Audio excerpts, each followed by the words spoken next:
मला त्यांनी येऊन सगळ्या गोष्टी सांगितल्या आता इथे. प्रश्न असा आहे की अजित पवार गेल्यानंतर अनेक संशयाची भूतं ही अजूनही फिरत आहेत त्या सगळ्या गोष्टीच्या अपघाताच्या मागे. मध्यंतरी मी कोणाशी तरी बोललो होतो की अपघात हा धोक्याने झाला का धोक्याने झाला हे अजूनपर्यंत महाराष्ट्राला समजत नाहीये. आणि अशा सगळ्या परिस्थितीमध्ये त्यांनी मला येऊन सगळ्या त्या टेक्निकल गोष्टी सांगितल्या ज्या त्यांनी पत्रकार परिषदेमध्ये पण सांगितल्या होत्या. मला त्या सगळ्या त्यांच्या बोलण्यातनं मला फक्त एकच गोष्ट जाणवली आणि ती म्हणजे त्यांनी 3 ठिकाणी FIR करण्याचा प्रयत्न केला आणि 3 ठिकाणी FIR करण्याचा प्रयत्न केल्यानंतर 3ही ठिकाणी सरकारकडनं FIR घेतले गेले नाहीत. म्हणजे त्या पोलीस स्टेशनला सांगितलं गेलं की ते FIR घ्यायचे नाहीत. मला इथेच जास्ती मला संशयाची सुई ज्याला आपण म्हणतो की बाबा इथे सरकारला असं का वाटतंय किंवा पोलीस स्टेशनला का घेऊ देत नाही.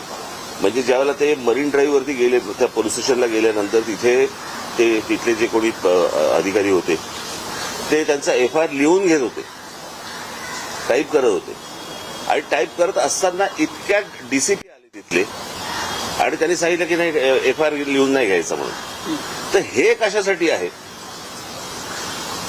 मला असं वाटतं याची उत्तरं जर समजा काही नसेल तो निव्वळ अपघात असेल, जर तो घातपात नसेल, पण जर समजा त्यांच्या घरच्यांनाच कोणाला तरी जर समजा त्याबद्दल जर समजा काही संशय असेल किंवा चौकशी नीट व्हावी यासाठीचा तो समजा FIR त्यांना करायचा असेल तर त्याला अडथळे सरकारकडनं का आणले जात आहेत. आज सुनेत्रा वहिनी तिकडे बसलेले आहेत, उपमुख्यमंत्री म्हणून बसलेले आहेत. मला असं वाटतं त्यांनी पण या गोष्टींचा विचार केला पाहिजे कारण त्यांचेच ते पती होते आणि त्यांच्याच पतीच्या अपघाताबद्दलचा हा FIR आहे आणि सरकारकडनं असा दबाव येतोय की तुम्ही FIR घेऊ नका.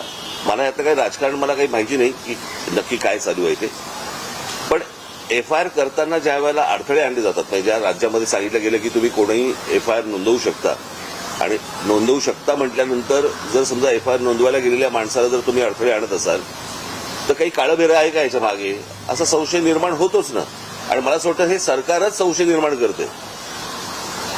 जर समजा त्यांना काही त्यांचं म्हणणं मांडायचं असेल, त्यांना जर FIR नोंदवायचं असेल आणि चौकशी त्या पद्धतीने व्हावी अशी जर त्यांची अपेक्षा असेल तर यात गैर काय. आणि म्हणून मला असं वाटतं की ह्या गोष्टीकडे जास्ती गांभीर्याने पाहिलं पाहिजे आणि मला असं वाटतं सरकारने या गोष्टींची उत्तरं त्यांना दिली पाहिजे. सोबतच CBI आणि CIDची चौकशी तेही कुठपर्यंत आले अजून CBI चौकशी जी आहे मला असं वाटतं तर ब्लॅक बॉक्सचं पण अजूनपर्यंत काही कळलेलं नाही काय झालं आणि काय नाही ते. म्हणजे किती विमान कितीही डिस्ट्रॉय झालं तरी ब्लॅक बॉक्स हा कधी डिस्ट्रॉय होत नसतो. त्याचंही काय झालं अजूनपर्यंत समजत नाहीये आणि नक्की सरकार मला असं वाटतं की हे संशयाची भूतं नाचवते या सगळ्या गोष्टींच्या मागे.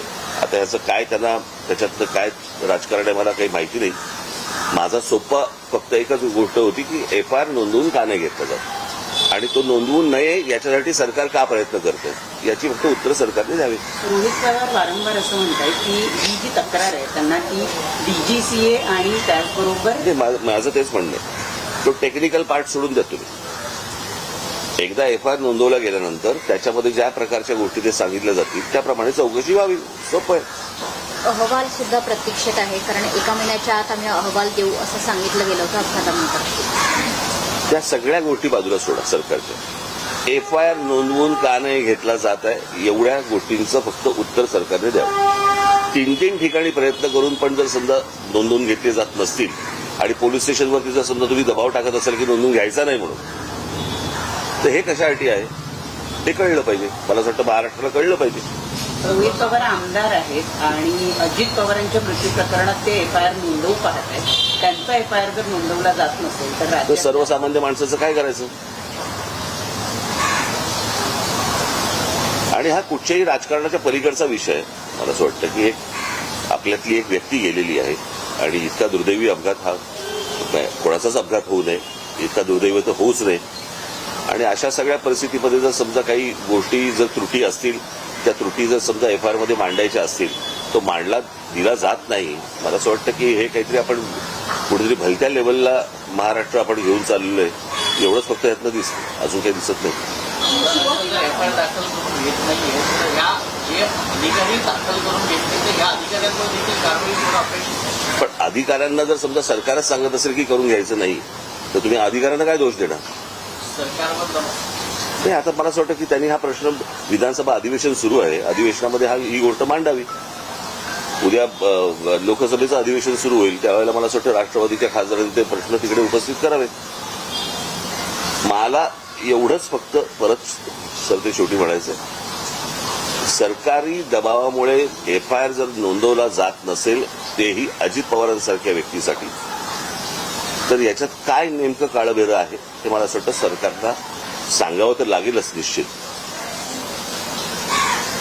1 महिना होत आला प्राथमिक अहवाल सुद्धा सादर झाला. अजून सादर झालं नाही.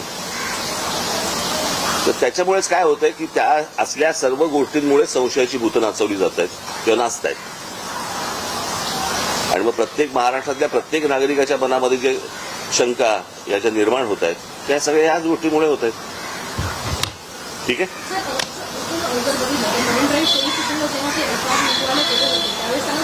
बारामतीमध्ये ही गोष्ट घडलेली आहे आणि ज्या ठिकाणी ज्या हद्दीमध्ये खरं तर ही गोष्ट घडते तिकडे एफआयआर नोंदवला जातो.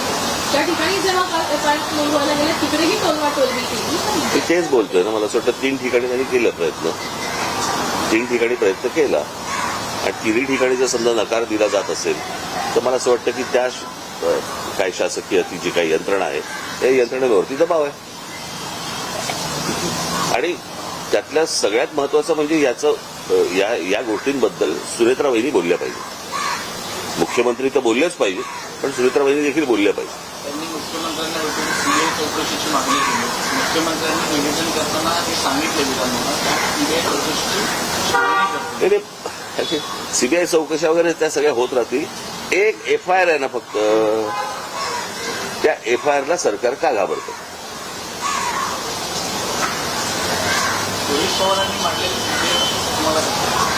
ते मी ऐकले होते ना, त्यांची ज्यावेळेला प्रेस कॉन्फरन्स घेतली त्यावेळेला ते आपण मुद्दे मांडले होते, मी सांगितले होते, मी ऐकले होते. टेक्निकल मला असं वाटतं ते बोलू शकतात जास्त. ठीक आहे.